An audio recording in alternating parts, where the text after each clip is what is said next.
Ang amoy ng luma, ngunit may kwentong tela, ang paboritong pabango ni Ellie. Sa mundo ng ukay-ukay, kung saan ang bawat istante ay naglalaman ng mga labi ng nakaraang panahon. Doon niya natagpuan ang kanyang kaligayahan. Hindi siya tulad ng iba na naghahanap lang ng mura. Si Ellie ay naghahanap ng kaluluwa sa bawat vintage na item. Para sa kanya, ang bawat kupas na blusa, lumang sapatos, o gasgas na bag ay may kanya-kanyang storya na naghihintay lang matuklasan. Isang araw ng Huwebes, matapos ang nakakapagod na shift sa coffee shop na pinagtatrabahuan niya, dumiretso si Ellie sa isang bagong bukas na ukay-ukay sa kabilang bayan. Nabalitaan niya mula sa isang kaibigan na maraming bagong dating na kargamento doon. Suot ang kanyang paboritong maong at isang simpleng puting t-shirt, handa na siyang sumabak sa labanan ng mga segundamanong gamit. Pagpasok pa lang niya, sinalubong siya ng pinaghalong amoy ng mothballs, lumang damit at kaunting alikabok. Isang pamilyar na nakakaaliw na amoy para sa kanya. Agad na iginala ni Ellie ang kanyang paningin. May sistema siya sa paghahanap. Una, tumingin sa mga nakasabit na coats at jacket. Sunod sa mga dresses. At panghuli sa accessories. Ito ang kanyang personal na diskarte para hindi siya malunod sa dami ng paninda. Marami siyang nakita magaganda. Mula sa simpleng denim na jacket na may patch at sa floral na maxi dress. Nahalatang galing pa sa dekada 60. Ngunit wala ni isa man ang nagpasiklab sa kanyang mga mata. Hanggang sa maabot niya ang pinakadulo ng isang estante. Doon, nakasabit halos nakakubli sa likod ng isang makapal na fur coat ng isang deep emerald green vintage jacket. Para itong natahi para sa kanya. Ang tela ay parang pinaghalong velvet at wool na may kaunting kinang na nagbibigay ng kakaibang dating. Mayroon itong malaking pindutan na gawa sa tanso at ang disenyo ay parang galing pa sa lumang pelikula. Agad itong hinilan ni Ellie mula sa hangar. Wow! Bulong niya sa sarili habang hinahawakan ng tela. Pakiramdam niya, may sariling kwento ang jacket na ito. Sinubukan niya itong isuot. Sakto, hindi masyadong malaki, hindi rin masyadong maliit. Nagustuhan niya agad. Nagmadali siyang nagbayad sa cashier dala ang kanyang bagong treasure. Ang ganda ng jacket na nakuha mo, ma'am! Puna ng cashier na ngumiti sa kanya. Vintage yan, sigurado ako. Umiti si Ellie. Oo nga po, nakita ko lang sa dulo, parang naghihintay. Nang makauwi, dumiretso si Ellie sa kanyang silid. Ang una niyang ginawa sa bawat nabibili niya sa ukay-ukay ay hugasan ito. O linisan man lang. Maingat niyang inilapag ang jacket sa kanyang kama habang sinusuri ang bawat tahi at detalye nito. Napansin niya ang isang kakaibang umbok sa loob ng lining ng jacket malapit sa dibdib. Ano to? Bulong niya habang kinukutkot ang tahi. Dahil sa lumang tahi at tela, madali niyang nahawakan ang isang bahagi na tila hiwalay. Nang idikit niya ang kanyang daliri, naramdaman niyang may laman ang loob nito. Dahan-dahan niyang pinunit ang maliit na tahi sa lining na parang nagbubukas ng isang lumang lihim. Nang tuluyang ito mabuksan, nagulat siya sa nakita. Hindi pera, hindi alahas, kundi dalawang bagay. Isang kulay krema na sobrang may lamang sulat kamay at isang kupasing litrato na nakasiksik sa likod nito. Kinabahan si Ellie. Parang may pumipiga sa kanyang dibdib. Hawak ang mga item. Pakiramdam niya ay may hawak siyang bahagi ng buhay ng ibang tao. Unang kinuha niya ang litrato. Ito ay isang itim at puting litrato ng isang binatang lalaki at isang dalagita. Nakangiti sila at nakaupo sa isang bangko. Sa likod ay may malaking puno. Ang lalaki ay may matikas na tindig, habang ang babae ay may mahabang buhok at maamo ang mukha. Halata sa litrato na sila ay in love. Sunod niyang kinuha ang sobre.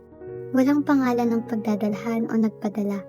Binuksan niya ito ng maingat at lumabas ang isang pahina ng sulat puno ng mga salita. Sa unang linya pa lang, naramdaman na ni Ellie ang bigat ng emosyon. Mahal kong Adeline. Panimula ng liham. Nagbasa si Ellie.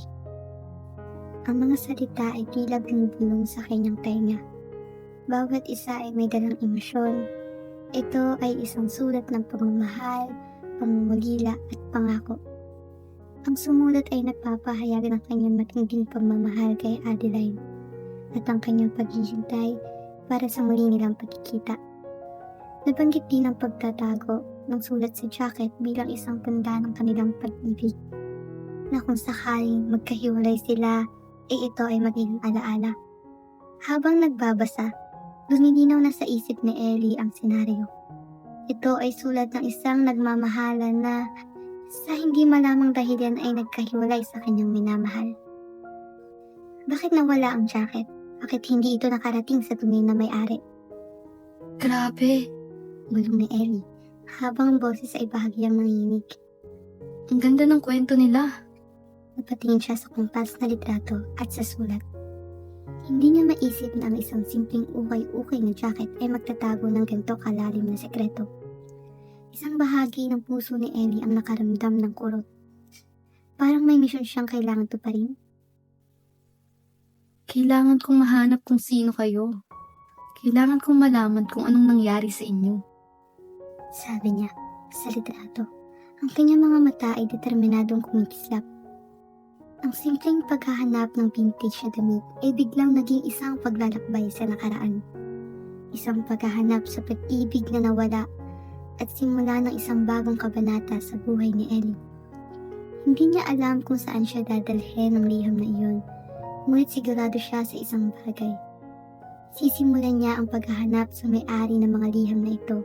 Ang jacket, na dating simbolo lamang ng kanyang hilig sa vintage, ay naging isang portal sa isang kwentong naghihintay lamang matuklasan.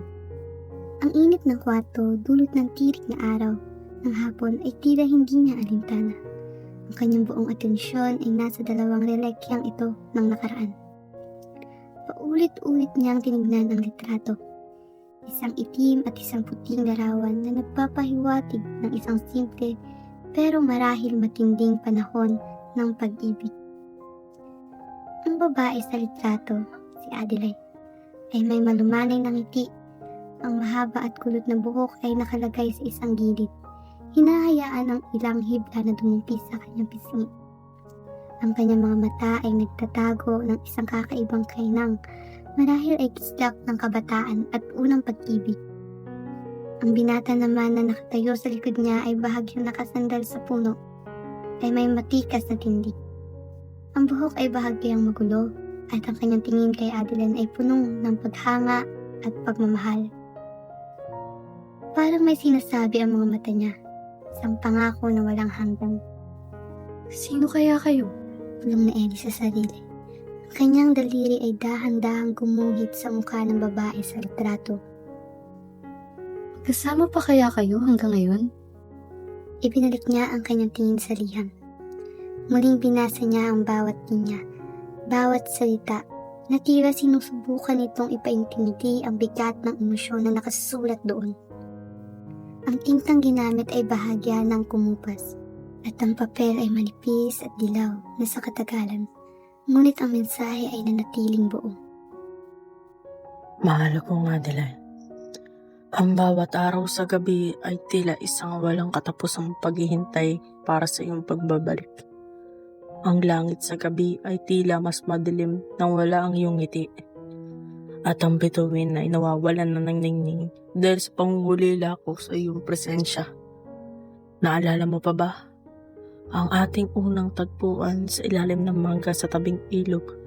Doon ko unang nakita ang iyong mga mata. At doon nagsimula ang pagkabighani ng aking puso. Ang jacket na ito na binigay mo sa akin noong Pasko ay naging isang bahagi na ng pagkatao ko. Bawat tahi nito ay nagpapaalala sa akin ng iyong pagmamahal. Itanago ko ang sulat na ito kasama ng ating litrato bilang pangako na gaano man tayo paglayuin ng tadhana, ang pag-ibig natin ay mananatiling buo. Naway matagpuan mo ito. At kung sakaling hindi na tayo muling magkita, maghihintay ako, mahal ko. Sa bawat araw na darating, mananatili kang inspirasyon at pag-asa.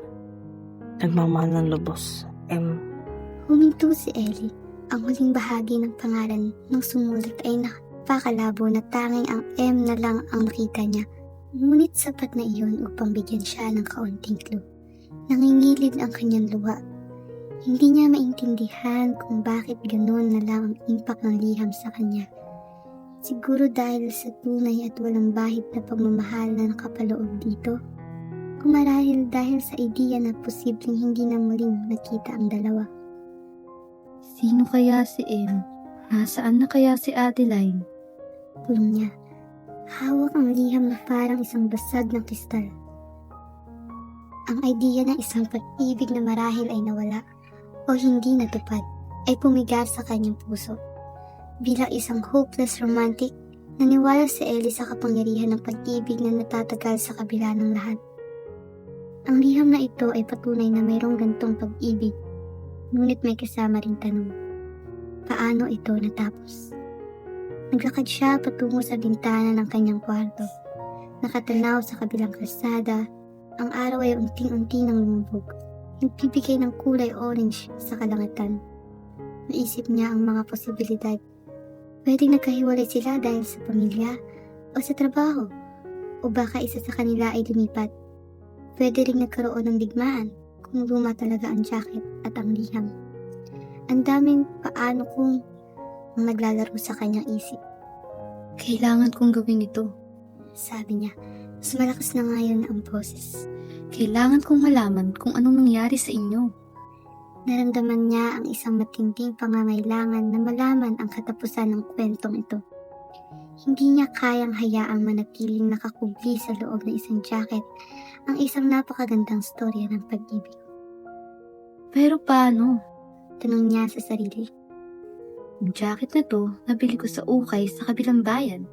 Hindi ko alam kung saan galing ang orihinal na may-ari. Pinagmasdan niya muli ang litrato.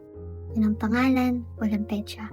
Walang clue bukod sa mukha ng dalawa at ang malaking puno sa likuran nila. Hindi niya napansin sa una pero may parang marka sa ilalim ng puno.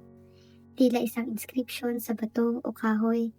Napakalabo na nito pero tila may unyong doon. Marahil ay isang petsa o initial.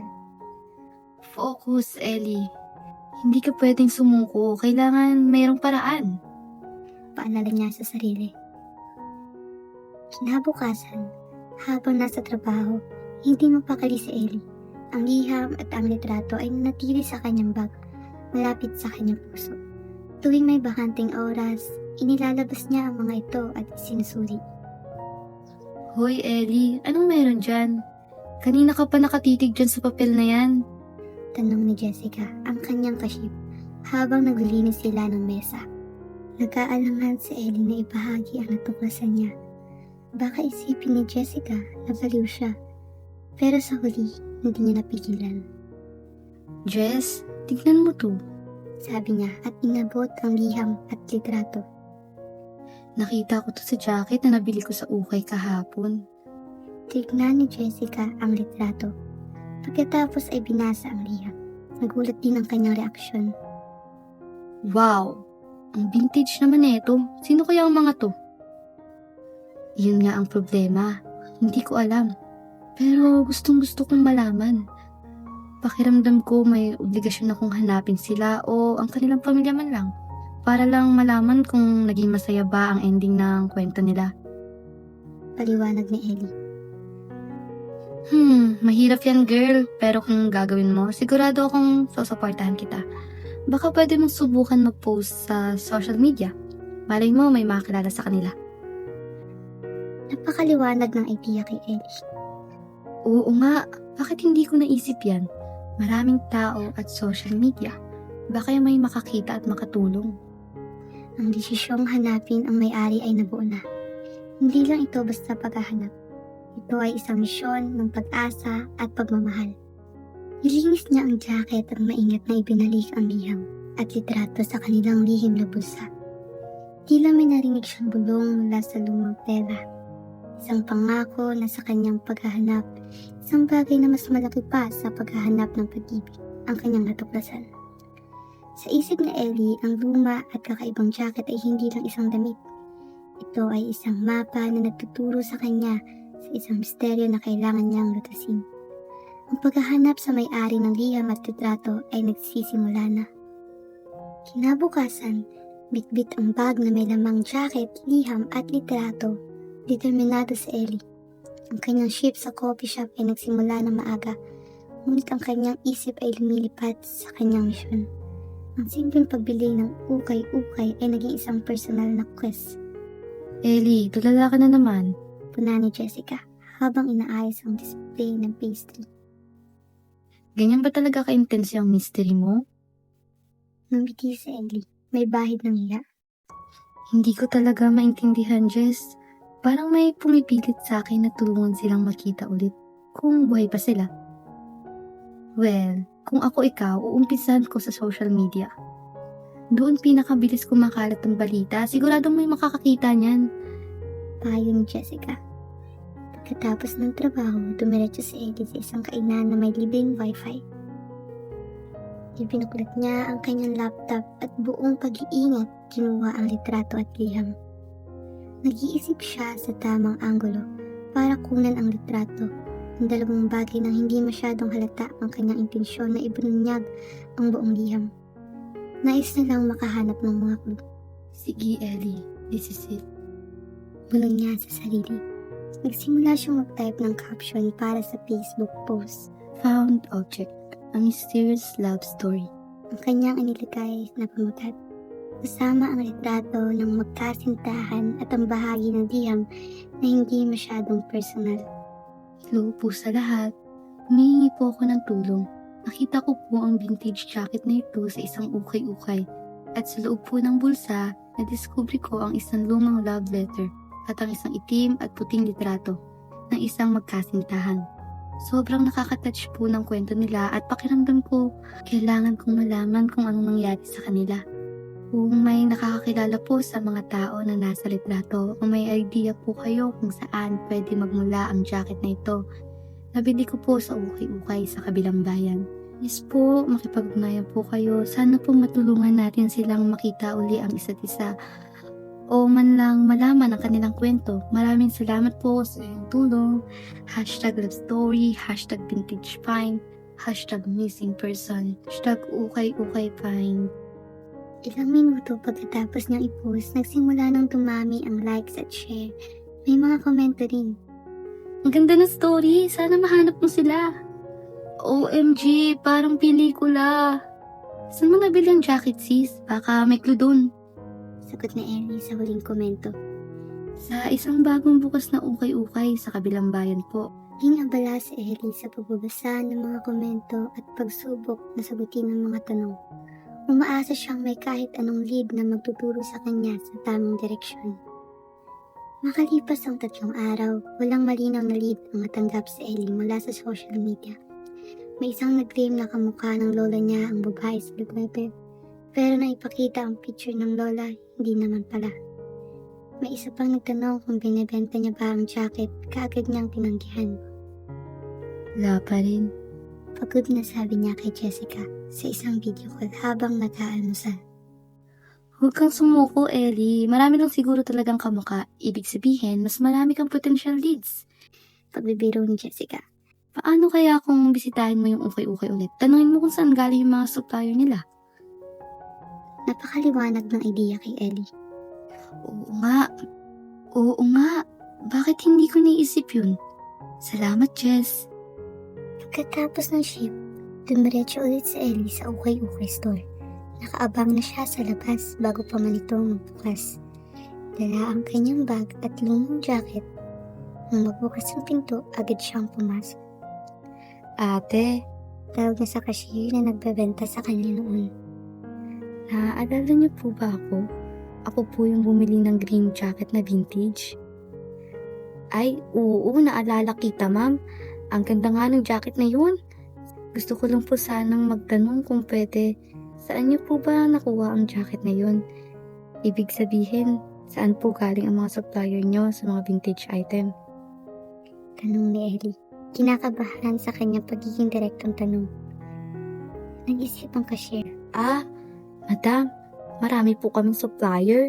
galing sa iba't ibang lugar. Mayroong galing sa Maynila, sa probinsya, at minsan may direct supplier pa kami galing ibang bansa. Yung galing sa States. Pero yung vintage po, specific. Tanong ni Ellie, desperado. Sa pagkakaalala ko po, yung vintage na kagaya niyan, galing po yan sa Old Estate sa Laguna. Doon po namin binili maraming lumang gamit. Maraming gamit doon na luma na pero mukhang may kwento. Nagliwanag ang mukha ni Ellie. Sa Laguna po, meron po ba kayong address o kahit na anong contact ng states na yun? Pangiti ang cashier. Naku madam, wala po kaming contact information. Ang alam ko lang sa San Pablo, Laguna po yun. Kasi yung may-ari ng estates, matanda na at nagbenta na sila ng mga lumang gamit nila. Wala na po silang heirs, kaya ibinibenta na. Pero wala na po kaming direct na transaksyon sa kanila ngayon. May middleman na po. Malungkot si Ellie. Sige po, salamat po. Kahit walang exact address, ay may lead na siya sa San Pablo, Laguna. Medyo malayo pero hindi imposible. Habang naglalakad palabas, hindi sinasadya may nakabanggaan siyang isang binata na nagmamadali ring pumasok. Ay, sorry po. Sabi ng binata, habang sabay silang yumuko para pulutin ang mga libro niyang naraglag. May hawak din itong ilang vintage na comics. Okay lang po. Sagot ni Ellie, habang inabot ang comics. Nagkatinginan sila. Ang binata ay may matangos na ilong, makapal na kilay, at buhok na bahagyang magulo, na parang bagong gising pero ang mata nito ay kakaibang kinang at ang ngiti nito ay nakakahawa. Salamat. Ako nga pala si Liam. Inabot niya ang kanyang kamay. Nag-aalangan si Ellie pero inabot din ang kamay nito. Ellie. Baguhan ka rin ba dito sa ukay? Tanong ni Liam habang nilalagay sa kanyang bag ang mga comics. Hindi. Madalas na ako dito. May hinahanap lang ako. Sagot ni Ellie. Ganun ba? Sana mahanap mo. Sabi ni Liam na tila nagmamadali. Sige, Ellie. Nice meeting you. Baka magkita ulit tayo. Dali-dali itong pumasok sa ukay-ukay. Naiwan si Ellie na nakatayo. Bahagyang natawa sa biglaang pagkikita. Hindi niya alam na ang simpleng pagkikita na iyon ay ang pinakamalaking gift sa kanyang misyon. Ang binata na kanyang nakabanggaan na halos hindi niya napansin sa pagmamadali. Ang magiging tulay niya sa kwento ng lumang jacket. Ang kanyang misyon sa Laguna ay tila nagpaliban muna. Dahil may bagong bahagi ng palaisipan ang nakakabit sa kanya sa mas nakakatawa at di inaasahang paraan. Ang paghahanap sa old estate sa San Pablo, Laguna ay natiling idea sa likod ng isip ni Ellie. Sa ngayon, mas abala siya sa pagtatrabaho sa coffee shop at minsan-minsan ay sumisilip siya sa kanyang social media para sa posibleng leads. Ang mukha ni Liam ang binatiglang nakabanggaan niya sa ukay-ukay. Paminsan-minsan ay sumasagi sa kanyang isip. Hindi niya alam kung bakit. Pero may kakaiba sa mabilis nilang pagkikita. Isang hapon, habang naglalakad si Ellie pa uwi mula sa trabaho, napadaan siya sa isang maliit na parke sa gitna. Dito, karaniwan niyang ginugugol ang oras para magbasa o mag-sketch. Nakita niya ang isang pamilyar na anino na nakaupo sa isang bangko. Abala sa pagguhit sa isang sketchpad. Nang lumapit siya, nakita niya si Liam iyon. Nakasuot ito ng simpleng t-shirt at denim short. Ang buhok ay bahagyang nahuhulog sa kanya noong habang nakatutok siya sa kanyang ginagawa. Liam? Tawag na Ellie, bahagyang nagulat. Napatingin si Liam at lumiwanag ang kanyang mukha nang makita si Ellie. Ellie, ikaw pala. Anong ginagawa mo rito? Naglalakad lang pa uwi. Ikaw, mabala ka na naman sa arts mo. Biro ni Ellie habang lumalapit at sumisilip sa sketchpad nito. Isang detalyadong sketch ng isang lumang bahay na may malaking puno ang kanya nakita. Ang ganda naman. Salamat. Paborito kong gawin to kapag wala akong ginagawa. Ikaw ba? May hanap ka na ba sa hinahanap mo? Sabi ni Liam, bahagyang namula. Biglang naalala ni Ellie ang kanyang misyon. Ito na, Narito na ang pagkakataon para magtanong. Marahil ay may koneksyon si Liam sa vintage na mundo dahil sa kanyang hilig sa old comics. Sino ang nakakaalam? Actually, Liam, oo. Panimula ni Ellie, kinakabahan. Kaya ako lumapit sa'yo. Gusto ko sanang magtanong kung okay lang. Baka matulungan mo ko. Nagtaka si Liam. Ano yan? Kasi ikaw, vintage kasi yung hilig mo, di ba? May nakita kasi ako sa isang ukay-ukay na jacket at may nakita akong kakaiba sa loob. Sabi ni Ellie, habang dahan-dahang inilabas ang jacket mula sa kanyang bag. Inabot niya ito kay Liam. Tingnan mo to, parang may clue.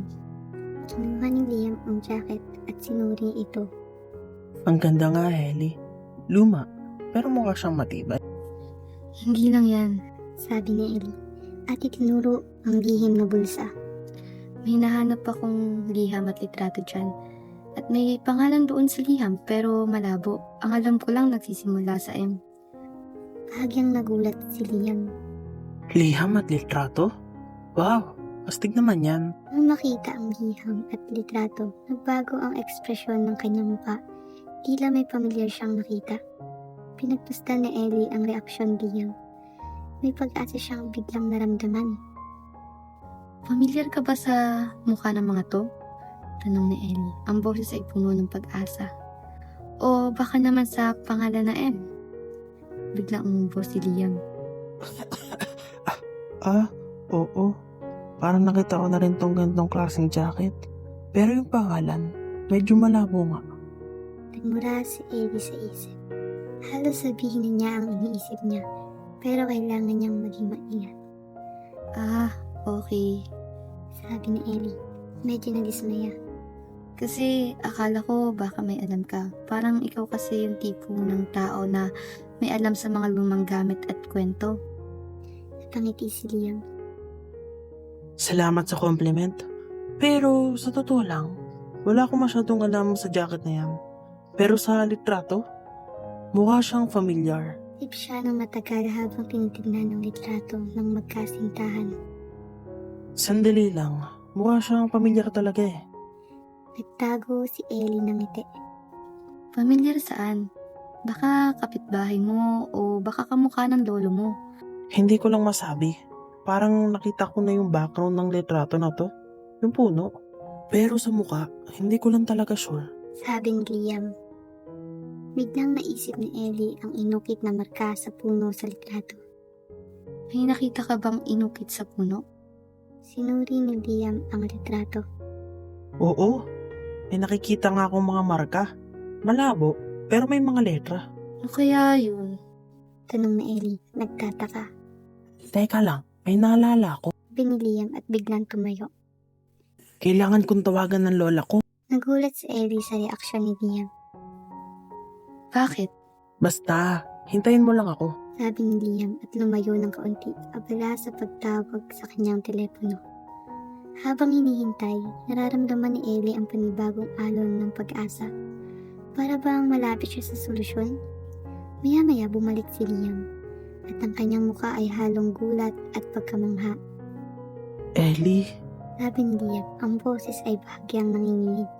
ang litrato na yan at ang jacket, ito yung mga kinikwento ng lola ko. Nagulantang si Ellie. Ano? Teka, ibig mong sabihin ikaw ang apo ng isa sa kanila? Tumango si Liam. Oo, ang lolo ko ang sumulat ng liham na yan. Ang pangalan niya ay Miguel. Miguel! Kaya pala Bulong na Ellie. at ang Adeline sa liham, siya ba ang lola mo? Umiling si Liam. Hindi siya ang lola ko. Ang lola ko, ang pangalan niya ay Beatrice. Si Adeline, siya yung first love ng lolo ko bago niya nakilala ang lola ko. Akala namin nawala na ang jacket na yan. Matagal na nawala sa pamilya namin yan. At ang lolo ko, naikwento niya sa amin ang kwento ni Adeline. Ang sakit po ng breakup nila. Hindi makapaniwala si Ellie ang kanyang maling akala na si Liam ang direktang may-ari ng jacket o ang apo na magkasintahan sa litrato ay ganap na mali. Pero ang katotohanan ay mas nakakagulat at mas malalim pa pala. So, ibig sabihin, ang lolo mo, Miguel, ang sumulat niyan para kay Adeline? Tanong ni Ellie halos hindi makapagsalita. Oo. Ang kwento, naghiwalay daw sila dahil kinailangan ni Adeline lumipat na ibang bansa. Ayaw daw ng pamilya niya kay Lolo Miguel noon. Kaya sa liham nagpaalam si Lolo Miguel at tinago niya ang liham sa jacket na yan para sa huling paalam niya. Pero di pala niya nabigay, tapos nawala na sa kanya ang jacket at hindi niya na daw ulit nakita si Adeline. Paliwanag ni Liam. Biglang nakaramdam ng lungkot sa Ellie para sa kwento ng lolo ni Liam. Pero may mas malaking tanong sa isip niya. Teka, kung nawala sa kanya ang jacket, paano mo nakuha yan? Tanong ni Ellie. Kung siya ang apo, baka dapat nasa iyo yan. Pakamot si Liam sa ulo. Hindi ko rin alam. Siguro naligaw yan sa aming lumang bahay sa San Pablo. Kasi yung pamilya namin, doon kami lumaki. At sa San Pablo nga, may lumang puno kami na parang yung nasa litrato. May inukit din doon si Lolo Miguel at si Lola Beatriz. Pero may inukit din daw doon si Lolo Miguel at si Adeline. Biglang naging malinaw kay Ellie. Ang old estate sa Laguna na nabanggit ng cashier, iyon ang bahay ng pamilya ni Liam. Ang comedic relief ay nasa ironic situation. Hinahanap niya ang isang lugar na malayo, samantalang ang key sa kanyang misyon ay narito lang, sa taong nakabanggaan niya sa ukay-ukay. Alam ko na. Bulong na Ellie. Alam ko na kung saan ang galing ang jacket mo. Tinignan siya ni Liam, nagtataka. Saan? Sa San Pablo, Laguna. Diba? Ang ukay-ukay na pinagbilhan ko ng jacket. Doon nila nakuha ang maraming lumang gamit. Sa old estate. Baka sa inyo yun. Sabi ni Ellie, punong-puno ng excitement. Nagulat si Liam. Talaga? Ang galing. So bumalik sa akin ang jacket na yan dahil sa'yo. Numiki si Ellie. May pakiramdam ng tagumpay at kaunting kilig sa kanyang dibdib. Hindi lang niya natuklasan ang kwento ng lumang jacket, kundi nakilala pa siya ng isang taong may direktang koneksyon dito. Hindi nga lang si Liam ang may-ari, pero siya ang apo ng sumulat ng liham. Ang misyon ni Ellie ay nagkaroon na ng muka at pangalan. At sa hindi inaasahang pagkakataon, ang paghahanap ng pag-ibig ng iba ay tila pagbubukas din ng isang bagong kabanata ng kanyang sariling puso. Ang pagtataka at excitement ay halo-halo sa mukha ni Ellie habang nakatitig kay Liam. Ang simple niyang paghahanap sa ukay-ukay ay umabot sa puntong nasa harap niya ang apo ng sumulat ng liham. Para itong eksena sa paborito niyang romantic comedy na pelikula. So, ibig mong sabihin sa bahay niyo nang galing ang jacket? Tanong ni Ellie, halos hindi makapaniwala. Tumango si Liam. Ang kanyang mata ay lumiliwanag sa pagkagulat. Lola ko na rin mismo ang nagsabi. Matagal niya na raw niya hinahanap yung jacket na yan. Ayaw niya nga ipagbili yan sa mga dealers. Pero siguro nalusutan lang kami ng mga naglilinis. Kaso hindi niya alam na nandyan pa yan. Nakaramdam si Ellie ng hiya. Akala niya, direkta niyang maibabalik ang jacket sa tunay na may-ari ng liham. Pero ang kwento ay mas komplikado pa. Gusto mo bang sumama sa aming bahay ngayon? Napakalaki ng kagalakan ni Lola pag nakita niya to. Saka sigurado din ako, gusto niya magkwento rin sa'yo. Alok ni Liam na tila nabasa ang isip ni Ellie. Hindi nagdalawang isip si Ellie. Oo, sige. Gustong gusto ko. Gusto kong malaman ang buong kwento. Naglakad sila papunta sa bahay ni Liam na hindi kalayuan sa parke. Habang naglalakad, ikinuwento ni Liam kung paano nabili ng mga ukay-ukay dealer ang mga lumang gamit sa kanilang estate sa San Pablo, Laguna. Nasa Manila na rin kasi kami nakatira ngayon. At yung bahay namin sa probinsya, pinagbebenta na lang ng lola ko yung mga gamit kasi wala naman daw titira. Pero hindi niya alam na pasama siguro yung jacket na yan. Pagdating sa bahay nila Liam, umungat sa kanila ang isang simpleng bahay na may hardin sa harap. Nakaupo sa isang silya sa veranda ang isang matandang babae na may puting buhok at nakangiti sa kanila. Siya si Lola Beatriz. Lola! Meron po tayong bisita. Tawag ni Liam, sabay takbo at niyakap ang matanda. Umapit si Ellie, dala ang jacket. Magandang hapon po, Lola Beatrice. Ako po si Ellie. Napakainit ng ngiti ni Lola Beatrice. Halika, iha. Maupo ka. Ikaw pala ang nakahanap sa jacket na yan. Kanina pa nagkukwento sa akin si Liam. Hindi ko akalain na makikita ko pa yan. Nilapag ni Ellie ang jacket sa upuan, sa tabi ni Lola Beatrice. Kinuha ng matanda ang jacket at maingat na hinawakan ang bawat bahagi nito na parang isang lumang kaibigan. Binuksan niya ang lihim na bulsa at kinuha ang liham at litrato. Nagpabuntong hininga siya. May halong lungkot at pagmamahal sa kanyang mga mata. Ito si Miguel, ang lolo ni Liam. Panimala ni Lola Beatrice habang tinitignan ang litrato ng binata. At ito naman si Adeline. Gusto niyo po bang magkwento, Lola? Tanong ni Ellie, sabik na marinig ang buong istorya. Nako, iha. Matagal na yan. Pero, saliwa pa rin sa alaala ko. Sabi ni Lola Beatrice at nagsimulang magkwento. Habang si Ellie at si Liam ay nakikinig ng mabuti. Noong mga bata pa si Miguel at si Adeline, magkapitbahay sila sa San Pablo, magkababata. Ang turingan nila ay parang magkapatid, pero alam namin lahat na may something more sa pagitan nila. Walang araw na hindi sila magkasama. Si Miguel, mahilig mag-sketch at sumulat ng tula. Si Adeline naman, mahilig kumanta at magtanim ng bulaklak. Naging magkasintahan sila noon, high school.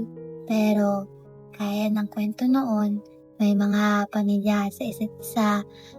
Pamilya ni Adeline, may mas kaya sa pamilya ni Miguel. Kaya ayaw nila kay Miguel para kay Adeline.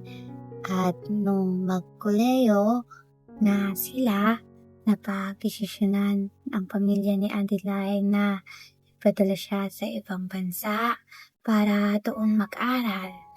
Hindi sila nagpaalam ng paayos ni Miguel. Ang huling pag-uusap nila, puno ng mga pangako na naghihintay sila sa isa't isa. Itong jacket na yan, binigayan ni Adeline kay Miguel bago siya umalis bilang pangako ng pagmamahal. Tapos itong liham na ito, isinulat ni Miguel. Plano niyang ibigay sa huling pagkakataon na bago umalis si Adeline, pero hindi niya nabigay. Hindi na nagkita ulit sina Adeline at Miguel pagkatapos noon. Tanong ni Ellie, may malungkot sa boses. Umiling si Lola Beatrice. Hindi na.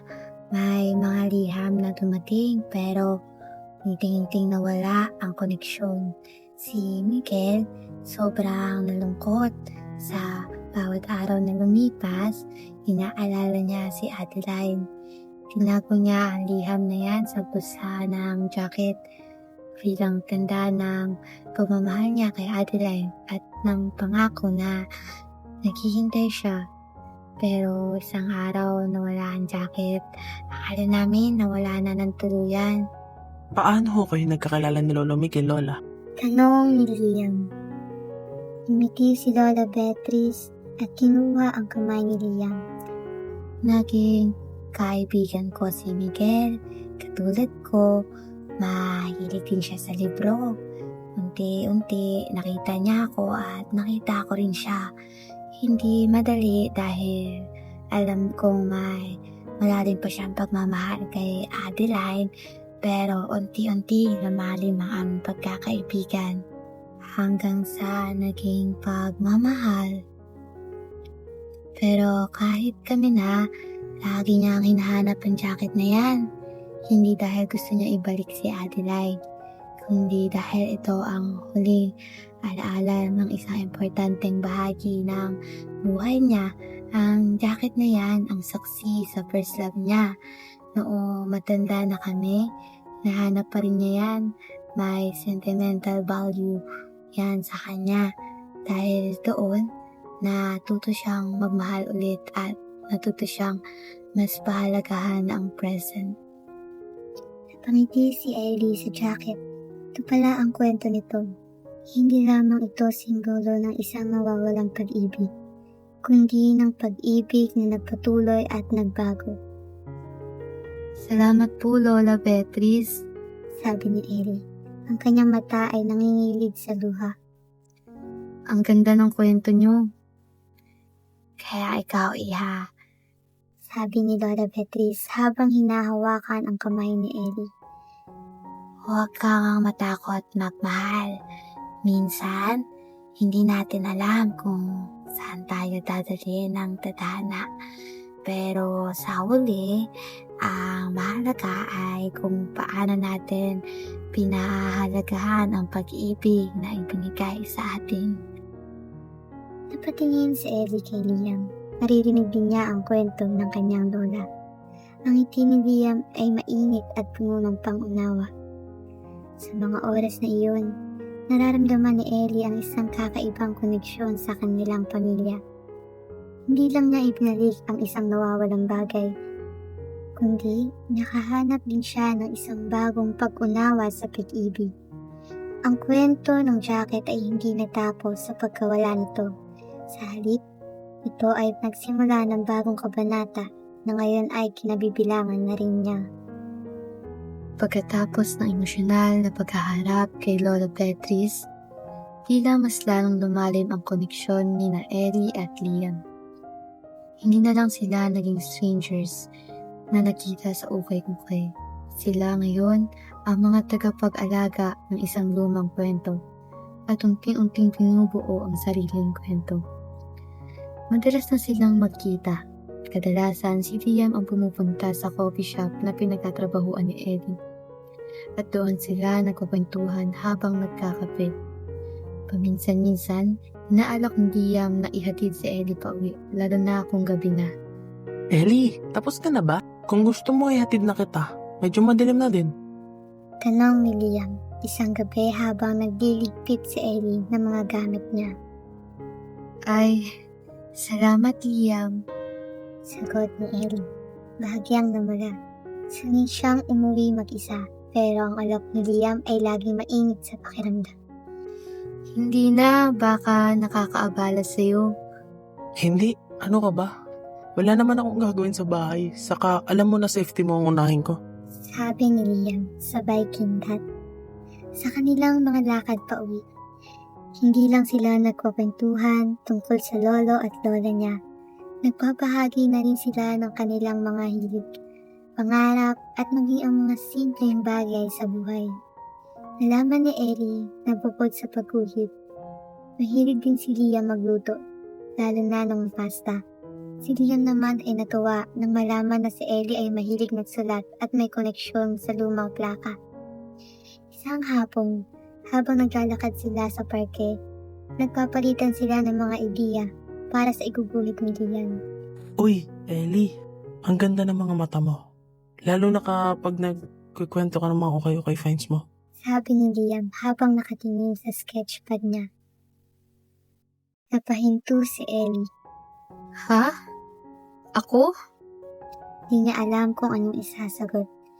Hindi siya sanay sa mga diretsang komento, lalo na mula kay Liam. Oo nga, parang kumikinang eh. Dagdag pa ni Liam, sabay ngiti. Hindi naman ito isang malaking compliment.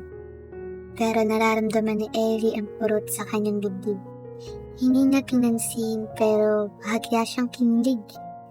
Sa isang pagkakataon, nag-aayos si Ellie ng display sa coffee shop nang biglang nalaglag ang isang stock ng mga baso. Mabilis na nakakilos si Liam na nakaupo lang sa isang sulok at naghihintay kay Ellie. Ellie, ayos ka lang? Tanong ni Liam, sabay takbo at tinulungan siyang pulutin ang mga baso. Mag-ingat ka naman. Oo, ayos lang. Sagot ni Ellie, medyo nahihiya. Salamat, Liam. Ang bilis mo talaga. Siyempre, kailangan pa kitang alagaan. Baka masuktan ka pa. Sabi ni Liam habang inaabot ang mga basong napulot niya. Ang simpleng pangungusap na iyon ay nagpadali sa tibok ng puso ni Ellie. Hindi naman ito romantic pero may dating. Ang mga salita ni Liam ay tila may doble ang kahulugan na nagpaparamdam kay Ellie ng isang bagay na mahigit pa sa pagkakaibigan. Minsan nagkakaroon ng power outage sa coffee shop. Habang nasa shift si Ellie, nataranta ang mga kasamahan niya. Pero si Liam na customer din doon ay nanatiling kalmado. Okay lang yan, Ellie. Meron akong flashlight sa bag. Gamitin mo muna. Sabi ni Liam. Agad niyang kinuha ang maliit na flashlight mula sa kanyang bag at ibinigay kay Ellie. Salamat, Liam. Sabi ni Ellie, nagpapasalamat. Ang dami mong alam. Alam ko lang yung mga kailangan sa oras ng kagipitan. Sagot ni Liam sabay ngiti. Pagkatapos ng insidente, nagdala si Liam ng isang maliit na emergency kit para kay Ellie sa coffee shop na naglalaman ng maliit na flashlight, band-aid at chocolates. Ano to? Tanong ni Ellie habang kinukuha ang kit. Para sa'yo yan. Para kung magkaroon ulit ng power outage o kaya masugatan ka, handa ka. Ben ni Liam. Grabe ka naman, Liam. Parang laging may nangyayari sa akin. Biro ni Ellie. Ngunit ang kanyang puso ay lumundag sa kilig. Ang gesture ni Liam ay hindi na lang basta pagiging mabait. Ito ay pagiging caring. Ang pinakapansin-pansin ay ang paraan ng pagtingin ni Liam kay Ellie. Sa bawat kwentuhan nila, nakatingin siya sa mga mata ni Ellie na para bang siya lang ang tao sa buong silid. Minsan, kapag nagtatawanan sila, may kita ni Ellie na seryoso ang mata ni Liam habang nakatingin sa kanya na parang may gustong sabihin ngunit hindi nasabi.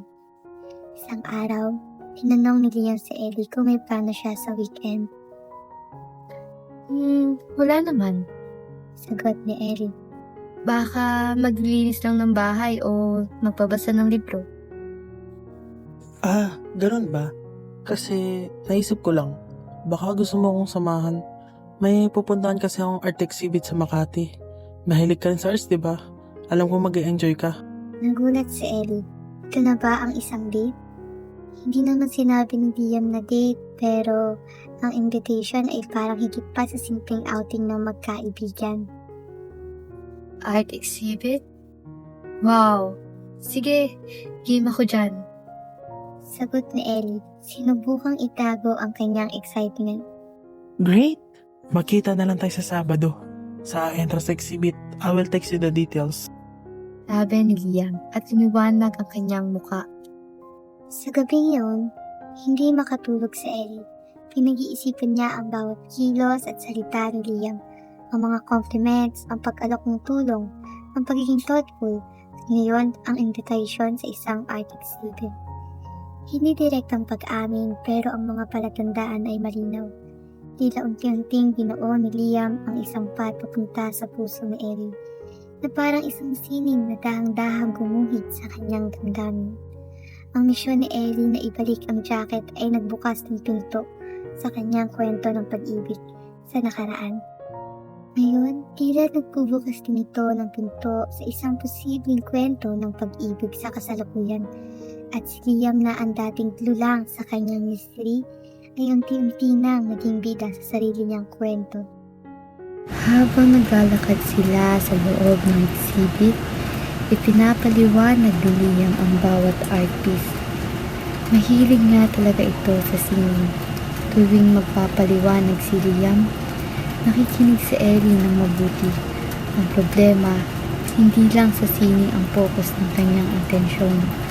Paminsan-minsan, mahuhuli niyang nakatitig siya sa labi ni Liam habang nagsasalita o sa paraan ng paggalaw ng kamay nito habang itinuturo. Ellie, nandiyan ka na pala. Tara, pasok na tayo. Bati ni Liam, ang ngiti nito ay mainit. Habang naglalakad sila sa loob ng exhibit, ipinapaliwanag ni Liam ang bawat art piece.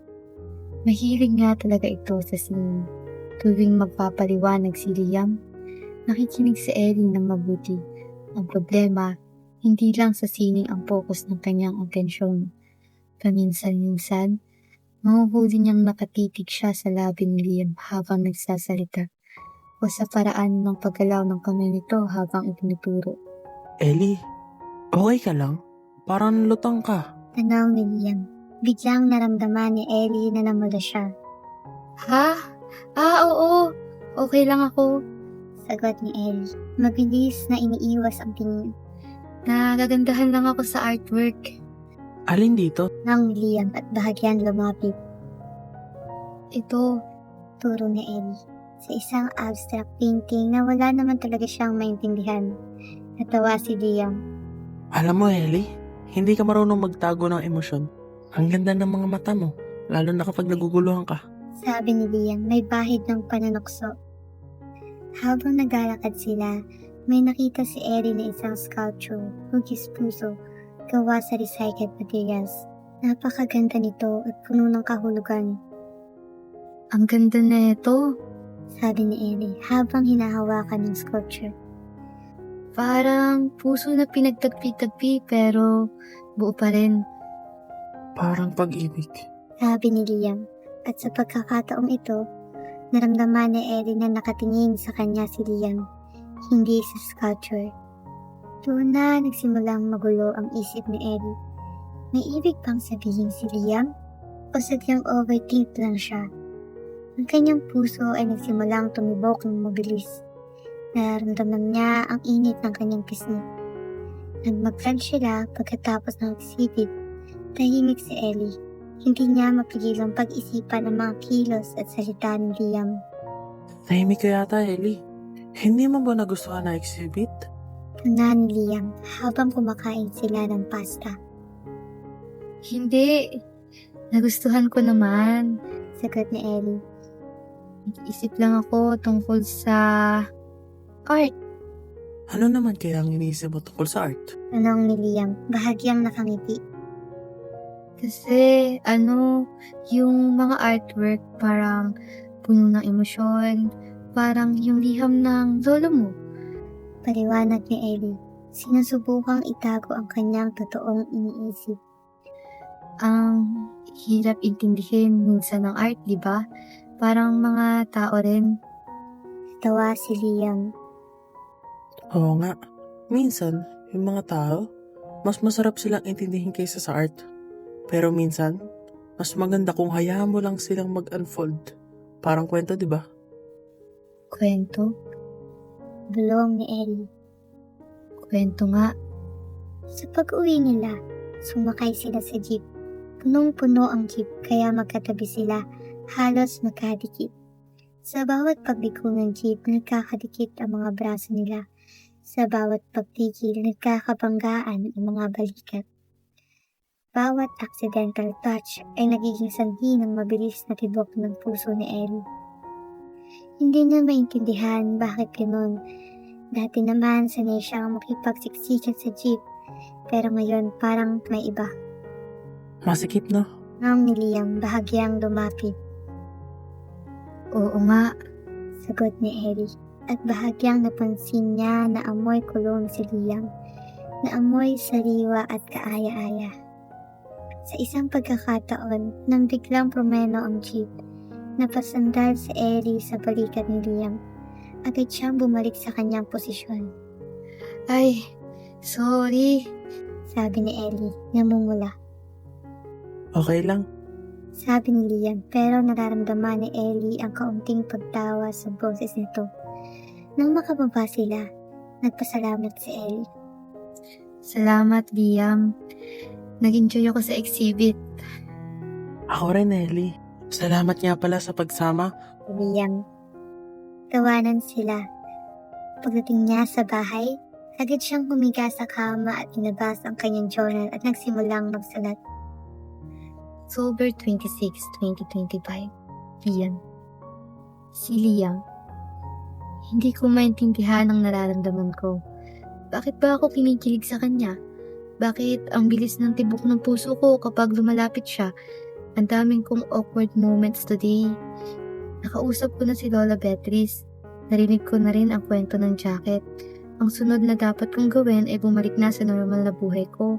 Pero parang ayaw kong bumalik sa normal. Para siyang isang pelikula na hindi ko maintindihan ng ending. O simula pa lang, ang hirap. Parang hindi ko alam kung saan ako ilalagay. Friend or something more. Pero ang totoo, gusto ko ba ng something more? Bakit parang oo? Napakagat-grabe si Ellie. Ang kanyang damdamin ay parang isang ukay-ukay shop. Magulo, puno ng iba't ibang bagay at kailangan pang ayusin para makita ang tunay na halaga. Hindi niya pa sigurado kung anong meron sa kanya at kay Liam. Ngunit isang bagay ang malinaw. Ang simpleng misyon niya ay nagdala sa kanya sa isang komplikadong kaguluhan sa damdamin. At sa gitna ng kaguluhang iyon, mayroon kakaibang kilig na hindi niya kayang ipaliwanag. Lumipas sa mga araw at ang kaguluhan sa damdamin ni Ellie ay unti-unti nang naging kalinawan. Ang bawat interaksyon nila ng Liam ay tila nadaragdagan ng kulay sa kanyang mundo. Ang mga awkward moments ay nauwi sa nakakatawang alaala at ang mga simpleng kilos ng Liam ay nagiging mas makabuluhan. Mas madalas na rin silang magkasama, hindi lang sa coffee shop o sa art exhibit, kundi pati na rin sa kanilang mga personal na hiling. Isang hapon, pagkatapos ng trabaho, inimbitahan ni Ellie si Liam sa kanilang bahay. Liam, kung wala kang gagawin, gusto mo bang mag-dinner sa bahay? Nagluluto si Mama ng adobo. Nagulat si Liam sa imbitasyon pero lumiwanag ang kanyang muka. Talaga? Sure. Paborito ko ang adobo. Okay, sige. Sabi ni Ellie. Bahagyang kinakabahan. Ito ang unang beses na aanyayahan niya si Liam sa kanilang bahay. Mga 7 p.m.? Text na lang kita. Pagdating ni Liam sa bahay ni Ellie, sinalubong siya ng mga magulang ni Ellie. Si Aling Nena, ang nanay ni Ellie, ay masayahin at magpatuloy. Si Mang Tonyo naman, ang kanyang tatay ay tahimik lang pero mainit ang ngiti. Magandang gabi po. Pagbati ni Liam. Liam, halika, pasok. Kanina ka pa hinihintay ni Eddie. Sabi ni Aling Nena sabay ngiti. Habang naghahapunan sila, nagkakwentuhan si Ellie at Liam tungkol sa kanilang mga interes. Nalaman ni Liam na mahilig din palang magtanim si Aling Nena at naging maganda ang pag-uusap nila ang iba't ibang uri ng halaman.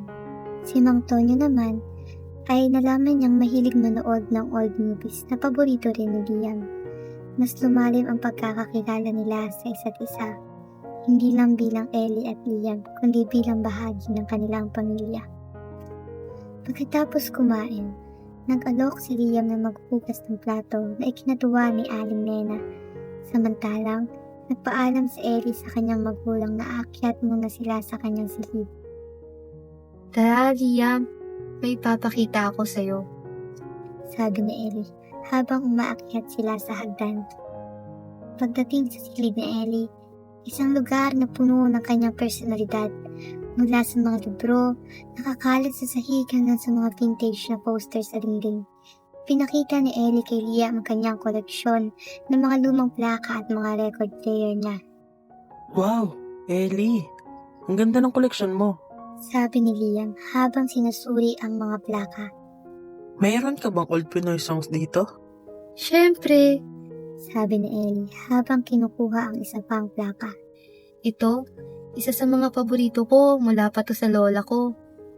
Habang naghahanap si Ellie ng isa pang plaka, nasagi niya ang isang lumang kakon sa ilalim ng kanyang bedside table.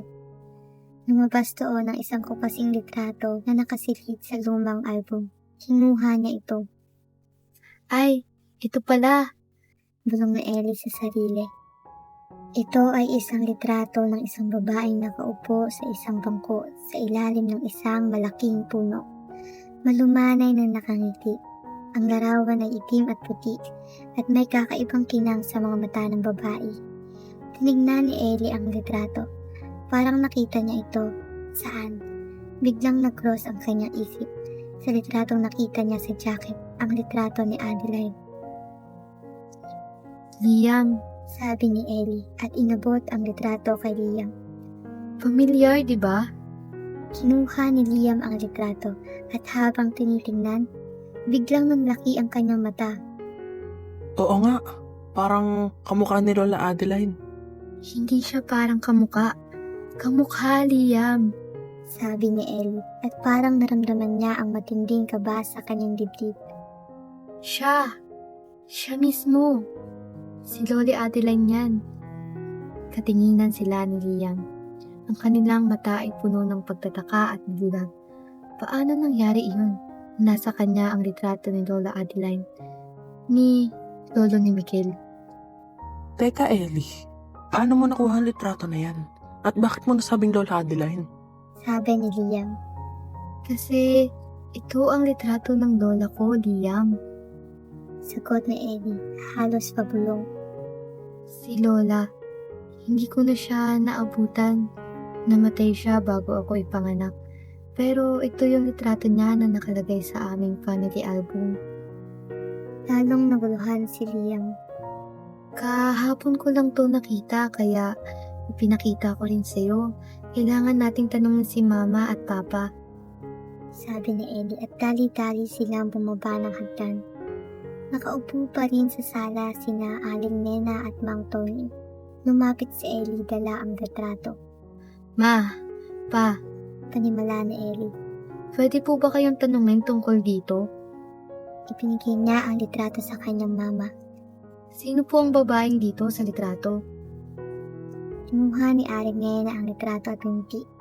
Naku nak, si Lola Adeline mo yan, ang lola mo, sa panig ko. Namatay siya sa sakit sa puso. Alam niyo po bang mayroon siyang first love na Miguel ang pangalan na taga San Pablo, Laguna?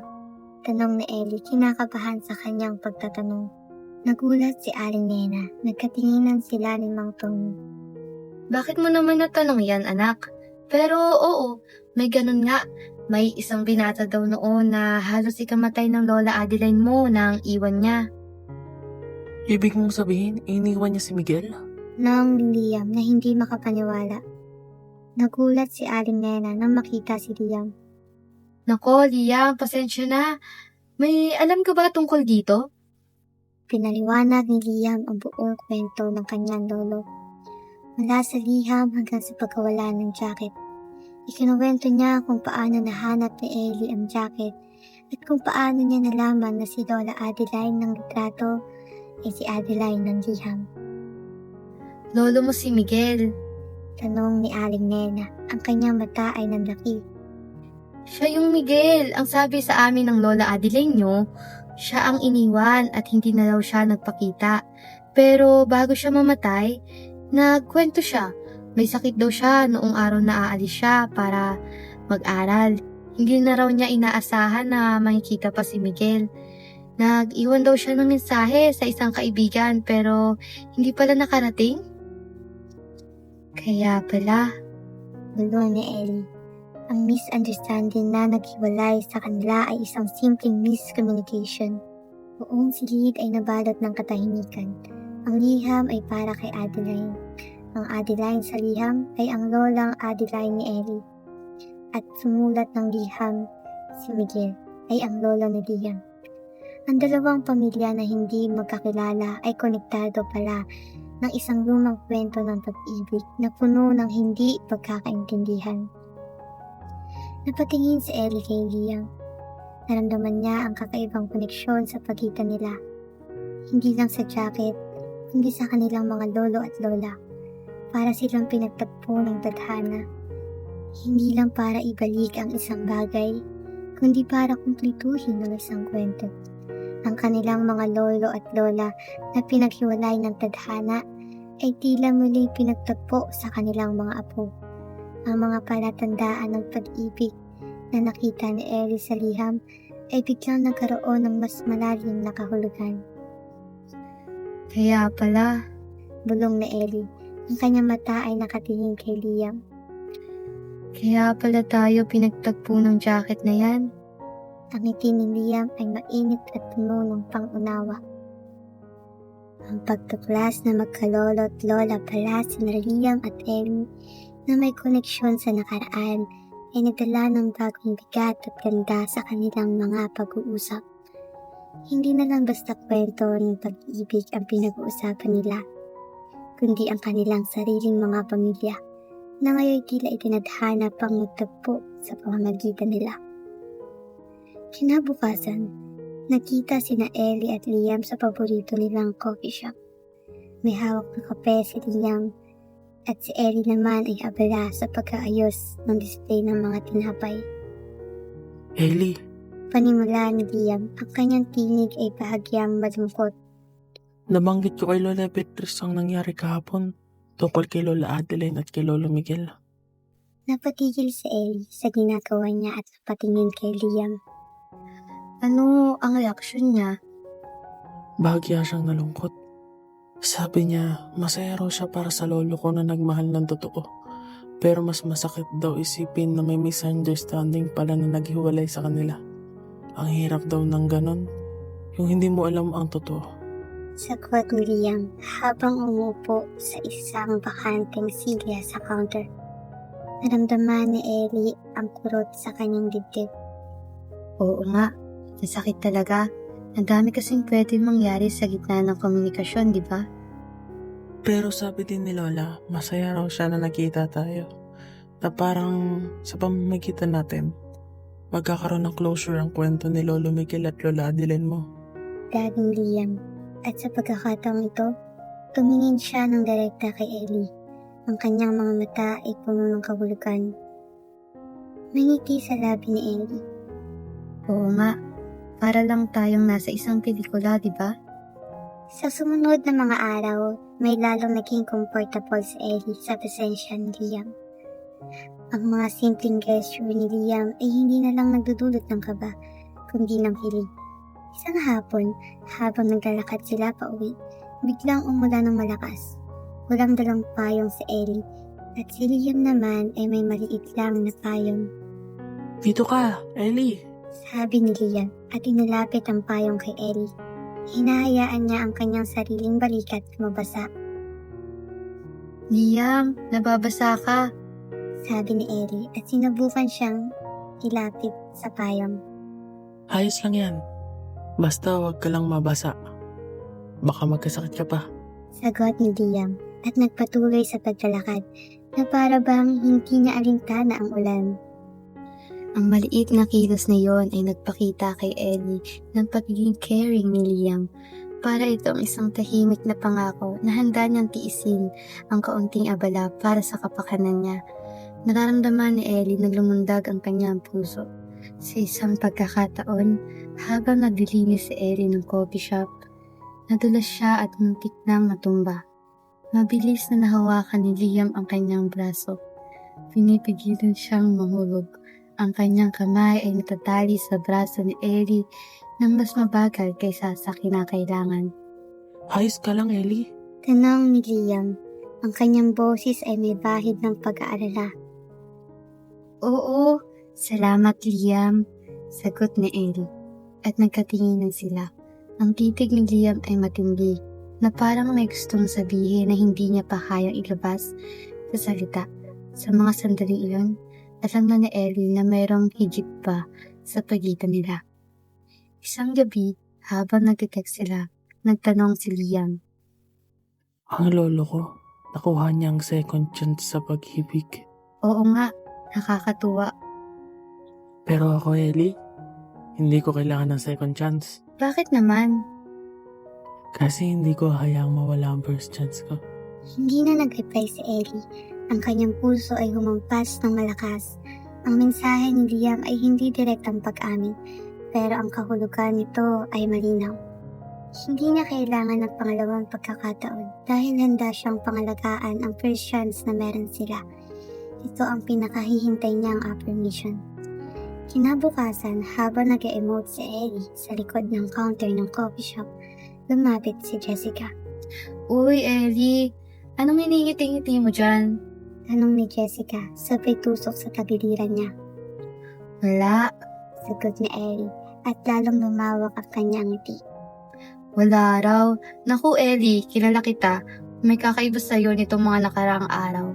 Tukso ni Jessica. May kinalaman ba yan kay Liam? Napabuntong hininga si Ellie. Hindi ko lang maintindihan, Jess. Kasi siya parang ang gaan lang kasama, tapos yung mga sinasabi niya parang ang lalim. Natural, Ellie! Sabi ni Jessica, sabay hampas sa balikat niya. Ganyan talaga kapag in love. Bigla natigilan si Ellie. In love? Ako? Oo, ikaw. Sino pa ba?